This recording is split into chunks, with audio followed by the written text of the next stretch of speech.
run tonight? Solyu. Solyu. 10 o'clock.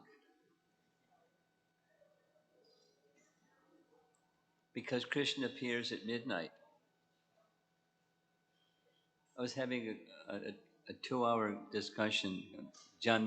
Today is Janmastami here in USA, but in China, tomorrow is Janmastami. So we had a Janmastami morning class over there, evening time over here. Janmastami here, Janmastami morning over there. So one of the questions that was asked was, why did Krishna appear at midnight? Did anybody have an answer? Why did Krishna appear? It says Leela. And the very next day, after Krishna's appearance, was a big festival, Nandotsava, big festival. Because Krishna didn't even appear. Krishna didn't even appear. Well, he did appear. The well-known story is Krishna appeared in Mathura, but we're going to hear this evening how Krishna appeared simultaneously in Mathura, simultaneously. Krishna appeared simultaneously in Mathura and Gokula. You ever heard that one before?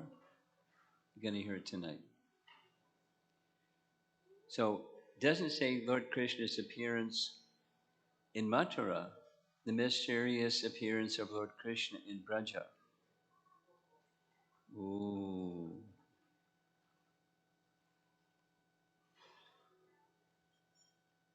You ready?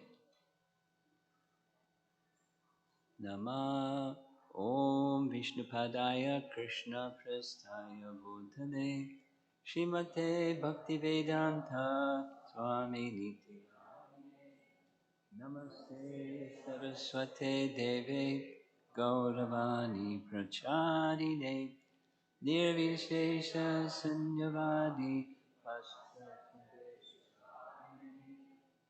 Jaya Sri Krishna Chaitanya Prabhu Nityananda Shri Advaita Gadadhar Shivasadi Gaura Bhaktarinda Hare Krishna Krishna Krishna Hare Hare Hare Rama Rama Rama Hare. The primary source, there's many parts of the Puranic literatures that speak about Krishna. Many. And we'll be hearing from some of them this evening. But the primary source of hearing about Krishna is Bhagavat Purana. There's a nice verse, amongst many nice verses, of Srimad Bhagavatam, 1.3.43, 1.3.43, where there's a statement made that, well, I'll go back. Canto 1, Chapter 1 has a series of 6 questions asked by the sages of Naimisharanya to Sutta. Because Sutta Goswami was in the audience that heard the original speaking of Srimad Bhagavatam. Original speaking of Srimad Bhagavatam was Shukadeva Goswami, Maharaj Parikshit. Sutta Goswami was in the audience. He heard it and he assimilated it, and the second time it was spoken was by Sutta in a different location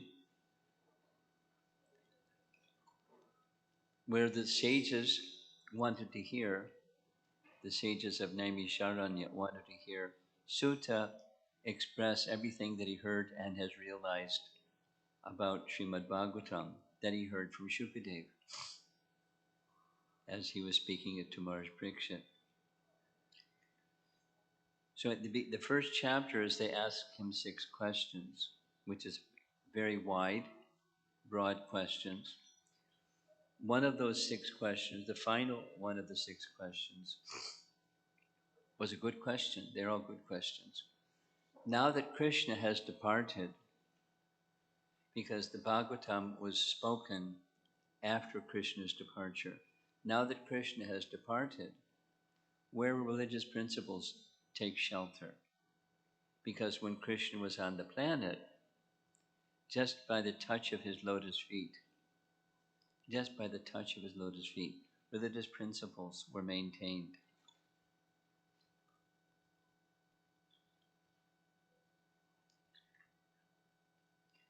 Krishna is gone. Where religious principles take shelter? Good question. Because after Krishna departs, shortly after Krishna departs comes the next yuga. That's the one that we're in. Age of quarrel and hypocrisy, age of Kali. So where religious principles take shelter in this dark age of Kali? Good question. And the answer is Srimad Bhagavatam. And the answer is given in the form of a poetic image. Just as, yata tata, just as the sun sets in the west, right? The sun sets in the west, signifying the departure of Krishna. Shortly thereafter, on the eastern horizon, comes the moon. But not just a moon, but a moon as brilliant as the sun, giving light in this dark age of Kali. So it's nighttime, the dark age of Kali, as far as the 4 yugas are concerned. And light can come from this Srimad Bhagavatam. And it's a nice commentary. When Krishna came, he killed demons. And that was intense. Killing is intense business. However, Srimad Bhagavatam doesn't kill demons. It's as brilliant as the sun, but as cooling and soothing as the moon. It's like Lord Chaitanya didn't come to kill demons. He came to kill demoniac mentality by giving the gift of bhakti, even for unqualified people, etc., etc., etc. Jaghais and madhais of the world, too many. But still Lord Chaitanya engaged his followers, and he himself also approached unqualified people and helped them become qualified. So the Bhagavatam has that potency, is to help us become qualified to see in darkness, in the stage of Kali. It gives light in this dark age of Kali. So it's the primary pramana, or evidence, or means of knowing something. Srimad Bhagavatam. The Vedas is knowledge.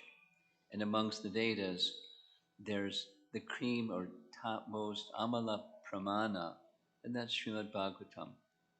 So at least the followers of Chaitanya Mahaprabhu, on the authority of Scripture, accept the Bhagavatam in that way. So much of what I'm going to be speaking is coming from the Srimad Bhagavatam, and some other texts that just confirm and corroborate Bhagavatam's message. In case I forget, this is another question. What does Krishna Janmastami mean? Probably everybody here knows, but some people may not.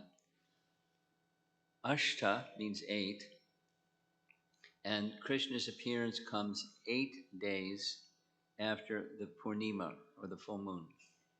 So this is the waning, the 8th day of the dark fortnight of this month of Shravan. because the Purnima of Shravan begins with Balaram Purnima. And then you go the rest of when the next Purnima comes, it's Bhadra Purnima. And there's a nice verse, amongst other nice verses in the Srimad Bhagavatam, 12th canto, which says, one who gives as a gift this Srimad Bhagavatam or Bhagavad Purana on Bhadra Purnima, on a golden throne, then they're certain to go back to Godhead at the end of this life.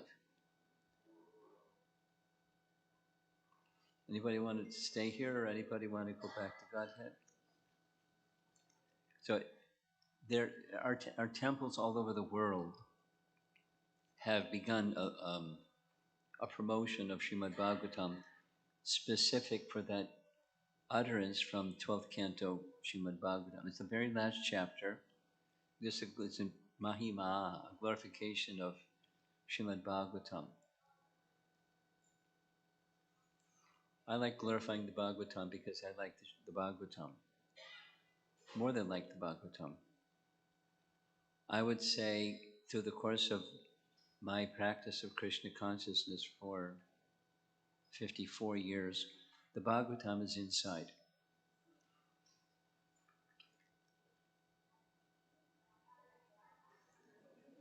You know, what's inside Hanuman is Ram, what's inside me is Bhagavatam.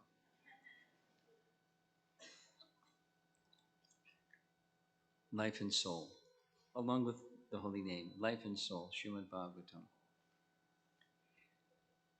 So you'll be hearing, those of you, I'm speaking this now because I might forget it at the end, and some of you may not know, and you may be here for Krishna Janmastami, and you won't be here for the next Purnima.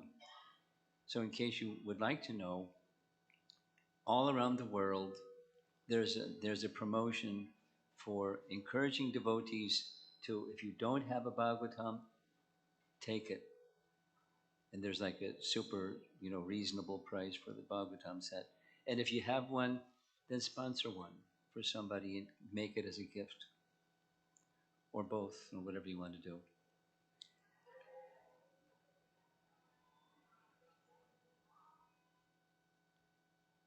Srimad Bhagavatam gives light in this dark age of Kali.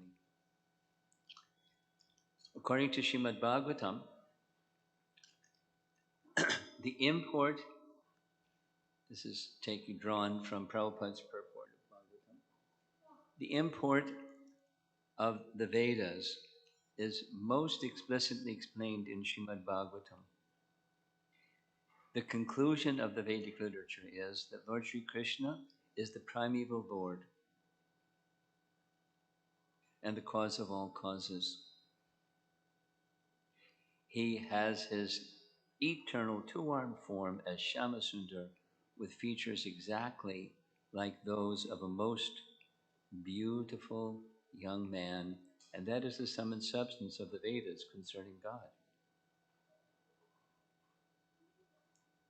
Prabhupada's commentary about Srimad Bhagavatam. God is one, but the living entities, including both the liberated and the conditioned, are many and have many different grades and positions.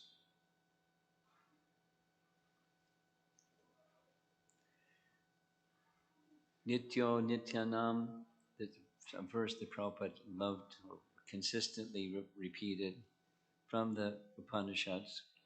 Nityo Nityanam, Chaitanas Chaitananam, Eko Bahunam, Yo Vidadati Kaman. Anyone that's heard Prabhupada's lectures has heard it hundreds and hundreds of times. So the absolute truth, the Vedas are searching for the source of everything. Atato Brahma Jigyasa. The human form of life is awarded out of the so many species and evolutionary stages, special in all of the different species of life, to come to the stage of inquisitiveness into the source of everything. Where does everything come from? That's a good question, too.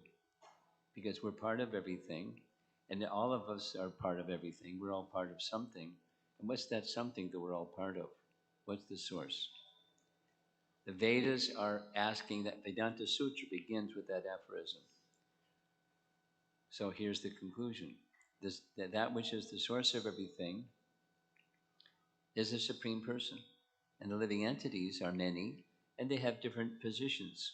8,400,000 species, and then varieties within those species. The living entities are never equal to God. But as parts and parcels of the Lord, they are eternally His servitors. As long as the living entities are situated normally as His servitors, they are happy. Otherwise, they're always unhappy. That is the Vedic conclusion. And so all the arrows are pointing to the same spot. That one spot is the conclusion of Bhagavad Gita. Sarvadharmam parityaja mamekam sharanam vraja. Just one thing. And other things, just like here's a nice chandelier in the ceiling. And chandeliers are sometimes they're expensive, but they're very nice because through crystal it diffuses the light. It's kind of a soft light, but it's also sufficient light. It's really nice. But a crystal is worthless, or doesn't do what a chandelier is supposed to do, without that support that's up on the beam. And from that chain or support column that comes down from the beam, then the chandelier can hang, and it's nice. So there's so many truths, so many situations in life, but they're all hanging from or suspended from one thing, that which they come from. So knowledge or wisdom means to know that, and human form of life is meant to inquire into that. And the Vedas give us that teaching. Specifically, here's the teaching that Srimad Bhagavatam gives. Again, the same Canto 1, Chapter 3, which is addressing another one of the 6 questions of the sages. They want to know, please give a description of the forms of the Lord as they appear in this world, or avatars. Forms of the Lord is so the long list, and at the end of the long list, there's Krishna's two means but. Krishna's to Bhagavan Swayam. The original source of all avatars is one. It's Swayam Bhagavan Krishna. Swayam Bhagavan Swayam, his self-same Krishna. He is the original form from which all forms emanate. The example is given in Brahma Samhita. Just like, let's say, Diwali, or Damodar, the month of Damodar. It's very common in our ISKCON centers to offer a lamp to Damodar. How many of you do that? Many of you do that.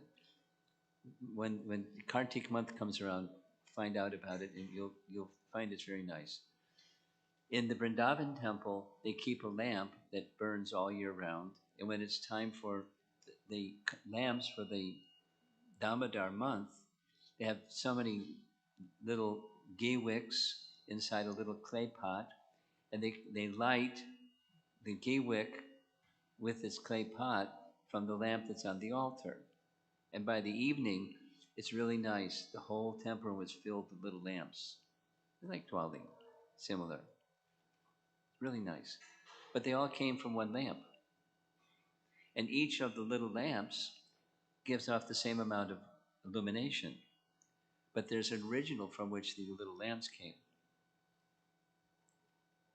All that's a little metaphor to explain Krishna is the original source of everything, including the expansions of himself, or the avatars. Krishnastu Bhagavan Swayam. Now, when Krishna appears, as I mentioned already, he appears in Mathura, but there's some mystery surrounding Krishna's appearing in Mathura, and simultaneously Krishna appearing in Goloka, Gokula, in the house of Nanda and Jasoda. Would you like to know the mystery? I'd like to share it. Now, one of our principal acharyas in the line from Chaitanya Mahaprabhu is Rupa Goswami, because he received extensive teachings from Chaitanya Mahaprabhu, who empowered him to understand everything and to write it all. So he did. And in one of his literatures, it's Bhakti Rasamrita Sindhu. Bhakti Rasamrita Sindhu is kind of like a textbook on how to live a life of bhakti. And when you live a life of bhakti, what are the different stages of bhakti as it unfolds? It's really it's an important, very important text. Bhakti Rasamrita Sindhu. So you see on the screen here, there's a particular sloka that explains a little bit the difference between Vasudeva Krishna, that's the son of Vasudeva, born in Mathura in the prison house of Kamsa, and Yashoda Nandana Krishna, or Nandana Krishna. So the distinct that he's making is going to be in terms of rasa, because it's Bhakti Rasamrita Sindhu. I'll just read the translation. The forms of Vishnu and Krishna are non-different according to the statements of Scripture. Although that's true, Krishna's form is shown to be superior because of his rasas, which are endowed with the highest type of prema. The very nature of his rasas shows Krishna's form to be superior. Now, I've already given one that's from the Bhagavatam, because he's the original from whom all avatars and all matter and spirit comes, because he says that in Bhagavad Gita, correct?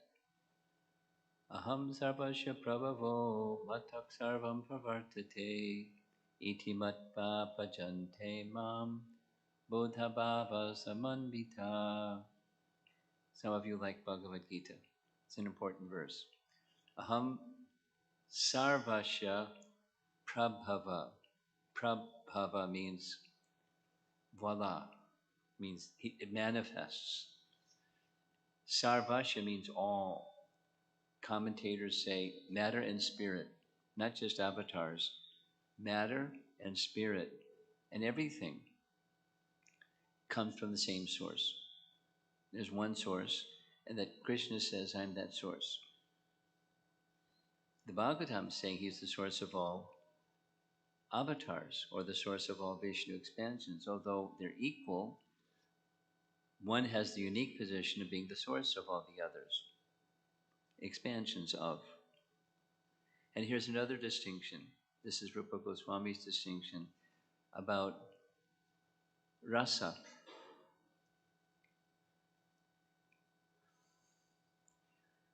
Some of you like reading Prabhupada's books. And in Nectar of Devotion, which is a summary study of this Bhakti Rasamrita Sindhu, he explains, Rupa Goswami explained, there's 64 characteristics or qualities, lakshana, 64 characteristics of Krishna.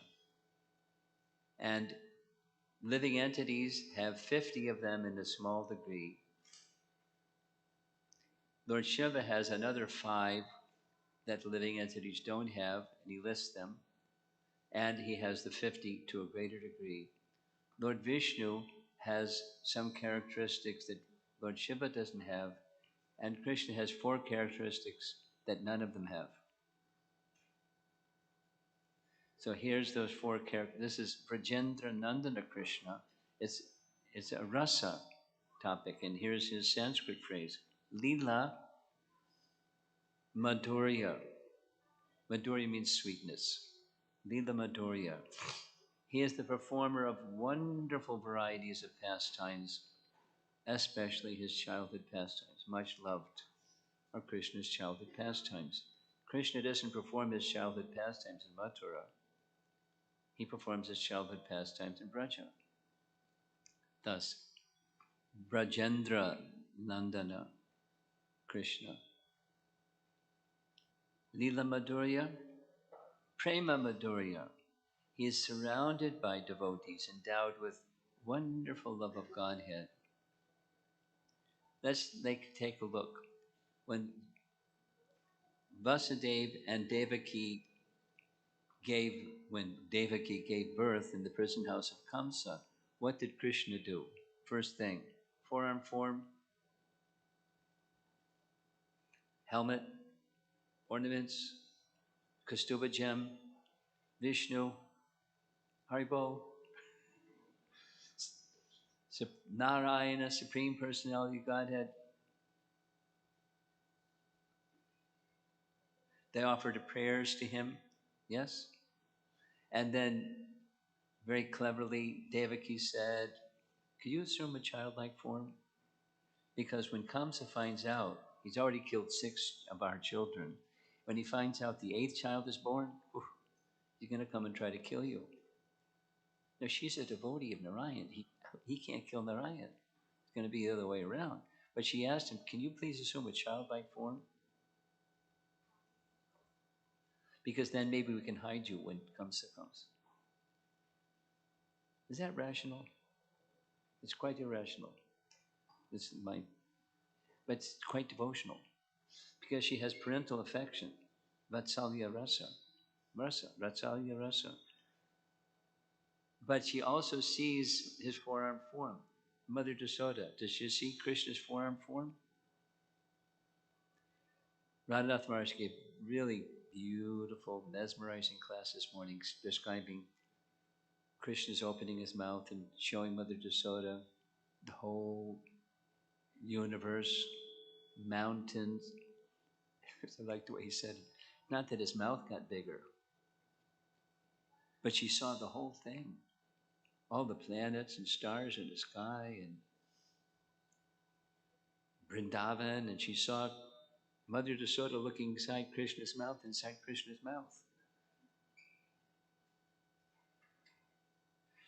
What did she do?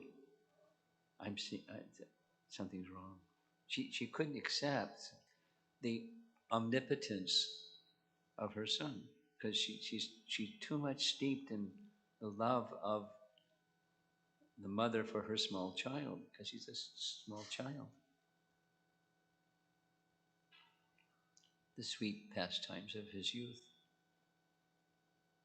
And his devotees are endowed with wonderful love of Godhead, so strong that the Madhurya eclipses Aishwarya. The sweetness eclipses the opulence. She can't see it, she sees it. He lives Govardhan Hill. And they don't see he's the personality of Godhead. Who can do that? But they don't see it. Nanda's thinking, oh, he thinks he's lifting the hill. I'm lifting the hill, etc. It doesn't enter because of the sweetness is so strong. So, Prema Madhurya, characteristic of his childhood pastimes. Venu Madhurya, he can attract all living entities all over the universes, not just the cows and the cowherd boys. Venu Madhurya. And Rupa Madhurya. He has a wonderful excellence of beauty which cannot be rivaled anywhere in the creation. So these are 4 characteristics of Brajendra Nandana Krishna that he doesn't exhibit Krishna doesn't exhibit outside of Vrindavan. And the devotees, etc., etc., etc. And also the Vasudev Krishna feature. Let's take a look at the relationship between the ancestry, the family lineage of Vasudeva and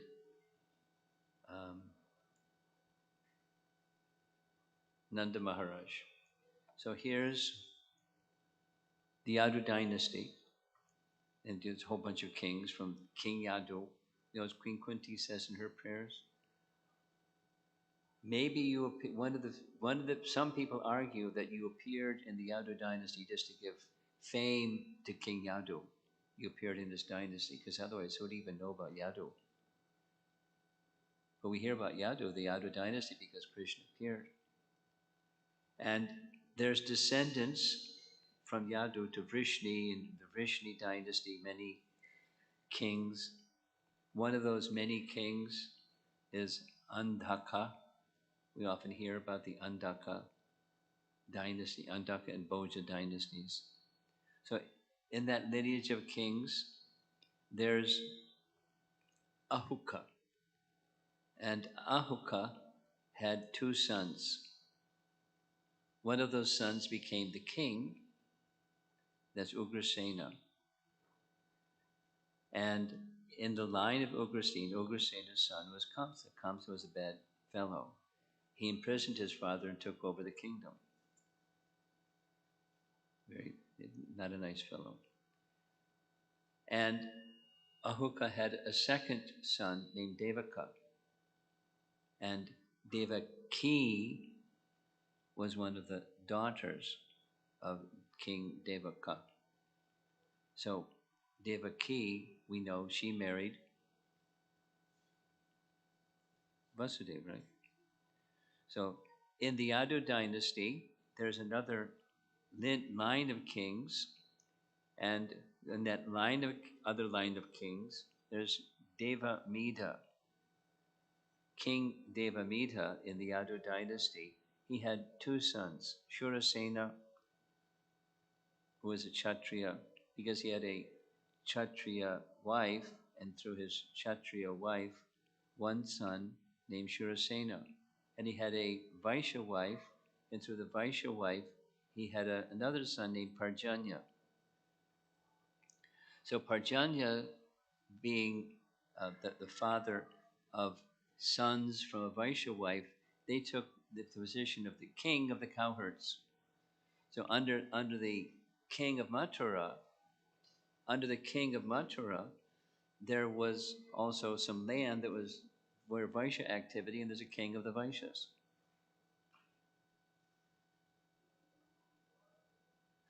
And Parjanya became that king, and he had 5 sons. The eldest of his 5 sons was named Upananda, and the middle of those 5 sons was named Nanda. And when it came time for Parjanya Maharaj to turn the kingdom over to his eldest son, Upananda, he said, I wish to have the most qualified person, or Variyasi, he who has the best of qualities. That's my middle brother, Nanda. So I'll accept the kingdom, and I pass it on to Nanda because he's the most qualified one. So Nanda became the king of the cowherds. And the king of the cowherds was married to Yasoda. We saw Yasoda's lineage. Shurasena was the Kshatriya son, and he had 10 sons. Vasudeva was one of his 10 sons. Another celebrated person in Srimad Bhagavatam is Uddhava. There's a whole section of 11th Canto Bhagavatam, Uddhava Gita. Uddhava was the son of Devabhaga. Devabhaga was one of the brothers, Vasudeva's brother. So that means just like Krishna and Arjuna were cousins, Yes? Krishna and Arjuna were cousins. So Krishna and Uddhava were also cousins. And in addition, Surasena had 5 daughters. One of them was named Pritha. Surasena had a friend. He had many friends, but one of his friends was without children. He wanted a daughter. Could I have one of? Can I take charge of one of your daughters? So Pritha was given to the king, Kunti, Boja. So Kunti, king of Kunti Boja, heard the daughter became Kunti, and that way they're cousins. Arjuna and Krishna were cousins. And when it was time for Upananda to become king, he said, this is in the Bhagavatam, I cannot take responsibility without first considering as follows. Everyone is dependent on affection. Affection is dependent upon good qualities. Good qualities are dependent on fitness. The fitness of Nanda is not that he should rule over people like me, but with independence he should rule over everyone. Now, most elder brothers don't talk like that. But Nanda was very special, and Upananda was very special. The Antaryami Narayana accepts him. Look, all eyes in the assembly, like bees, are attracted to the lotus face of Nanda. From the beginning, this has been arranged by the favor of Narayana. Let him rule in my name, because my name, after all, is Upananda. So he should be the king, and I'm near, assisting Nanda. He is our king. So there's another in the cowherd community named Sumukha. Sumukha had a daughter, Yashoda, and Yashoda was given in marriage to Nanda. So this is the family connection. Now, here we have the celebrated painting. There's Devaki, and the 8th child of Devaki, she's pregnant, and the devas are in the sky, or with their voices are murmuring prayers. Of course, they're recorded in Canto 10, Bhagavatam, Chapter 2, the prayers of the demigods to Krishna in the womb. Now they know, and Devaki is soon going to find out that her 8th son is the Supreme Personality of Godhead, because he's going to show his form, four-armed form. But she's then appreciating, hearing these voices. What are these voices? She's trying to discern what this demigods praising him, appropriately so. So she's feeling his presence even before he's born. And then when he's born, Krishna Janmastami at midnight, he appears in this four-armed form. They both offer prayers. She asks Devaki, one of her prayers is requesting Krishna to assume a childlike form. Before he assumes a childlike form, he gives 2 instructions to Vasudeva. Take me out of the prison. Four-armed form saying, take me out of the prison. And don't worry, the prison is locked, but the gates are going to become open. And don't worry, the guards will fall asleep. By my potency, they'll fall asleep, so don't worry. Just take me out of the prison and take me to your dear friend Nanda Maharaj's residence in Gokul, on the other side of the river Jamuna. It's midnight. It's a big stormy night. Krishna is effulgent, so you don't need any streetlights. Just Krishna is effulgent. And the second service is By the side of Mother Jasoda, you'll see a female child. Bring the female child back here. So Vasudeva, it's parental affection, but he's also, in essence, a servant because we're all eternally servants of Krishna. So he does exactly what Krishna says. They're the guards. He's taking the small child. The guards are fast asleep. Tippy toe. The door is wide open. There's Devaki, and off he goes out through the prison house door to cross the river Jamuna to get to Gokul that's on the other side of the river Jamuna. And as he's crossing, again, it's a storm, and so the sky is dark and it's heavy rain, but Anantashesha is covering them both, so it's safe. And the waters of the river Jamuna part a bit so he can walk, although there's waves and waves, it's a safe crossing. And when he gets to the other side, the house of Nanda, he finds something. The something we'll describe a little bit further. This is Krishna has simultaneously appeared in Gokula and in Mathura. We hear about his appearance in Mathura and his being changed out. But the scripture tells us a little bit more detail. So when he gets to the other side, as you see, he's taking the female child and leaving the male child. And there's these houses and people are asleep, etc. Here's another nice painting showing he's leaving Krishna by Mother Jasoda's side and taking the female child. Now, some detail, the mystery detail. From Krishna Sandarbha. What's Krishna Sandarbha? What's the Sandarbhas? One of the most prolific of our acharyas was Jiva Goswami. Many of you know who is Jiva Goswami. Some of you here may not.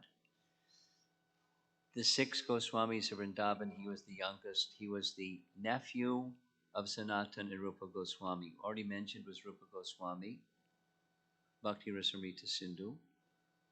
And his one initiated disciple was his nephew, his brother's son, Jiva. He gave him Diksha and gave him thorough training in scripture. Jiva Goswami wrote approximately 4 commentaries on Srimad Bhagavatam. And one of them was topic by topic. And that's what the Sandarbhas is. So Krishna Sandarbha is one of the 6 Sandarbhas. And you see the reference here. He refers to Mahabharata. First, this is a sequence. Vasudeva, the original, and Sankarshana, the Purusha incarnations, entered the wombs of Devaki and Rohini. When Vasudeva married, he didn't just marry Devaki. There were several queens that he married at the same time, or wives that not queens, he married at the same time. And Rohini was one. So Rohini became pregnant, and Vasudeva, fearing what Kamsa might do, sent her to be under the care of Nanda. We're going to see a timeline.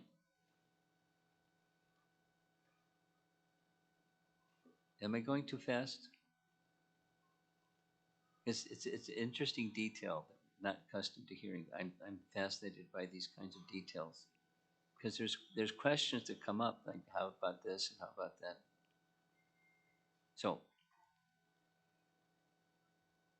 the Purusha avatar Vasudeva and the Purusha, not avatar, Purusha personality Sankarshan entered the wombs of Devaki and Rohini. Then Krishna and Balaram, that is the original forms of Krishna and Balaram, as in the Vaikuntha, the Goloka realm in the spiritual sky, they also, it's right in the text in Mahabharata, they also entered into the wombs of Devaki and Rohini. Also means they merged, or they became one entity, because there's one entity anyways. So the Purushas are expansions of, let's go back. There's many, many, many expansions, but there's one source of all expansions. So the expansion, Vasudeva and Sankarshan, they entered into the womb of his two wives. And the original from the spiritual world, Goloka, also entered into the womb and one entity. Mahabharata. Thus, within the womb of Devaki, Vasudeva,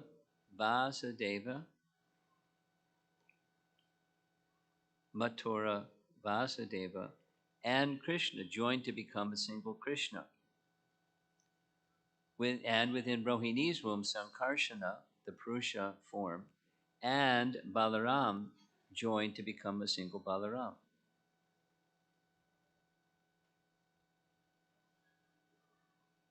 Pause, because there's another reference. This is Jiva Goswami referencing Mahabharata. Another explanation, one could say, a commentary on Srimad Bhagavatam is Gopal Champu. Jiva Goswami wrote Gopal Champu, which is Krishna's pastimes in Vrindavan, Krishna's pastimes outside of Vrindavan. And this painting here is a painting of Jiva Goswami and a cover. So Yasoda Nandana comes to Braja, according to Gopal Champu. Here's a graph or a chart, you got to pay attention. Here's Rohini. Rohini became pregnant. Sankarshan entered her womb. And she remained in Mathura for 3 months. After 3 months of pregnancy, her husband, Vasudeva, sent her to go stay with Nanda. Right? He was not, who knows what Kamsa is going to do. You go stay with Nanda, he'll protect you. And made the request, you please give her protection. Now, she stayed in Gokula for a period of 4 months. So that's 3 months plus 4 months, makes 7 months, right? And Devaki became pregnant with the 7th child. That's Balaram. Devaki became pregnant with Balaram in Devaki's womb for 7 months. This is when Krishna called for Yogamaya. You with me? Krishna called Yogamaya. She's there with her palms folded. Yes. Some service? Yes. Here's 3 services. Yes, yes, tell me. 1, transfer Balaram, who's in the womb of Devaki, to the womb of Rohini. And you may think he's too heavy, but I'll give you the strength, don't worry, you can do it. So she did it. But there's already a child in the womb of Rohini. Correct? She was already sent. So this child, Balaram, entered into the child that's within the womb of Rohini after 7 months. Okay, that was the first service for Yogamaya. Second, take birth as the daughter of Yashoda. Thank you very much. I'm glad you're happy to do that. You'll take birth, and then here's service number 3. I'm going to take birth as the 8th child of Devaki, the evening that I take my birth, Vasudev's going to carry me to the side of to the side of Yashoda. You'll have just taken birth also, and we're going to do a switcheroo. He is going to leave me, Vasudeva is going to leave me, and you're going to come back here to the prison house. But don't worry, Kamsa can't kill you because you're my Yogamaya potency. And then, oh, by the way, here's fourth service. You'll become Durga, which is the expansion of Yogamaya potency, and you'll be known throughout the land by so many names. These names, those names, the other names. The names of Durga is a transformation of the Yogamaya potency. Okay, so that's next. Krishna and Yogamaya next. This is Gopal Champu. Listen carefully. Krishna and Yogamaya both enter into the womb of Yashoda. Whoa. That means Mother Yashoda gave birth to twins, not just a female child. I'll say it again. This is Gopal Champu, Jiva Goswami, very authoritative. He's not just writing, he has scriptural authority for all of this. Krishna and Yogamaya enter Yashoda's womb, and around the same time, a little bit later, that's when Balaram is transferred from the womb of Devaki to the womb of Rohini, who already has a child in her womb. And he remains there for 7 months. So Radhanath Maharaj discussed it in the morning class. For those of you that were in the morning class, you'll remember that Balaram remained in the womb of Rohini for 14 months. 7 plus 7 usually is 14. So he was just hanging out, waiting. And he appeared on the Purnima and Krishna appeared on the Ashtami. So he's the elder brother by 8 days. Although he was in the womb, poor Rohini, anyway, for 14 months.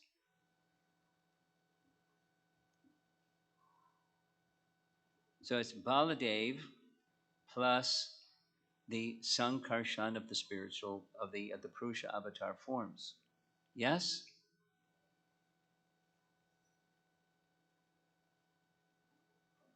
And then there's Balaram Purnima, where Balaram appears.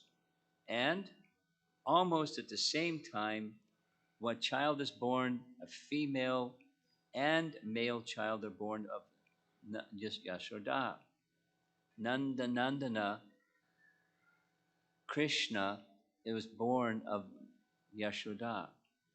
So when Vasudeva, this is Gopal Champu, when Vasudeva brought Vasudeva's son, Vasudeva and Devaki's son, he merged into the body of Nandana Krishna. Could you do that again, Maharaj? A little slower, please. Sure. The very evening that Devaki gave birth to the 8th child in Mathura, Vasudeva Krishna, that same evening 2 children were born of Yashoda, female and a male.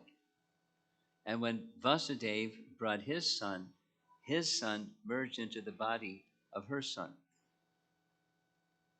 So now there's 1 boy, and the girl was Yogamaya, taken back into the prison house of Kamsa. And we know what happened after that. He wanted to smash the child on the rocks, and the child flew out of his hand and laughed at him. Fool! The child that's going to be your destruction has already taken birth elsewhere. And she disappeared. So Balaram Purnima comes 8 days before Ashtami. And that's what we're celebrating tonight. according to Gopal Champu, Yashoda saw a child whose limbs were covered by a celestial maiden being transferred from Nanda's heart to her heart. It's like the Immaculate Conception. Some of you know something about Christianity, and they have this Immaculate Conception about Christ. Christ was born as the son of Joseph and Mary with Immaculate Conception. It's like a big part of their biblical teaching, New Testament teachings. It's not so well known about Nanda and Jasoda. It's well known about Vasudeva and Devaki. But the same, from the Krishna entered into the mind of Vasudeva, Krishna was then transferred from the mind of Vasudeva to the mind of Devaki and then to her womb. Not the normal way of childbirth. And similarly with Nanda and Yashoda. Yashoda saw a child whose limbs were covered by celestial mating being transferred from Nanda's heart to her heart. The boy entered into the lotus of her heart. The girl entered her womb. This is Gopal Champu. So here's another painting that makes it very clear. There's two children by Mother Jasoda's side, and Vasudeva's carrying one. So the one, Krishna, Vasudeva Krishna, merged with the body of Nandana Krishna, leaving a male child by Yasoda's side, and the female child went back with him to the prison house of Kamsa. So now we've heard three things, just a little review. Krishna is the original source of everything, confirmed in Bhagavad Gita, confirmed in the Bhagavatam. He's the source of all avatars. Krishna's two Bhagavans, one very important phrase. Very important phrase. Krishna's two Bhagavan Swayam. And we heard, many of you know this already, but from Bhakti Rasamrita Sindhu, Rupa Goswami identifies 64 characteristics of Krishna. 4 of them are Krishna's only, and the other 60 are divided in different ways with living entities, Lord Shiva and Vishnu. But 4 characteristics are Krishna's only. That's the second thing. And the third surprise was what's found in Jiva Goswami's writings, both in his Krishna Sandarbha and his Gopal Champu, that gives details and details. 2 children were born of Yashoda. Nandana Krishna and Yogamaya. So there's a very special place, Krishna Janmastami. It's the mysteries of the topic, mysteries of Krishna's appearance in Braja. It's a mystery. And how do we know all these things anyway? Well, it's our acharyas, and the acharyas are not just writing fiction stories. It's not Harry Potter. It's scripture with details and details and details. So there's statements that bring different places from the scripture together into one place. So we can understand the mysteries of Krishna. And if we have some appreciation and gradually, by rendering devotional service to Krishna, especially in this mood that Chaitanya Mahaprabhu has given, that is the very, very, very special love of the residents of Vrindavan, and hold that in very special regard and cultivate following in the footsteps of such elevated persons, along with chanting of the holy name and hearing Srimad Bhagavatam and worshipping the deity form of the Lord and serving the Vaishnavas. These are also Rupa Goswami's principal teachings. These 5 things are so important. Residing in a holy place like Chicago, that's another one. Or a place where the worship of Krishna is held in high regard. That's a holy place. Vrindavan, and Mathura. So those are the five. Just stay with it, learn, understand.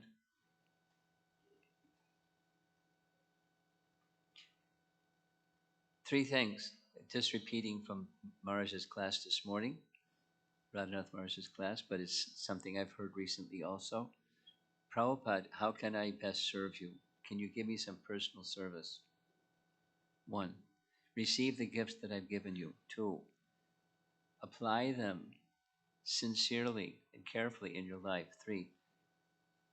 What comes of that, give it to others also, widely. 3 services. So Krishna Janmastami ki jai. Shri Shri Kishore Kishori ki jai. Gaur Premanandi Hari Om.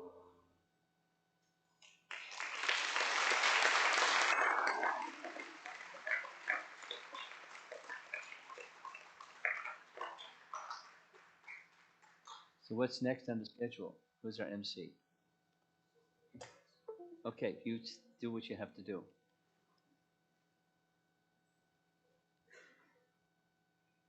Hare Krishna.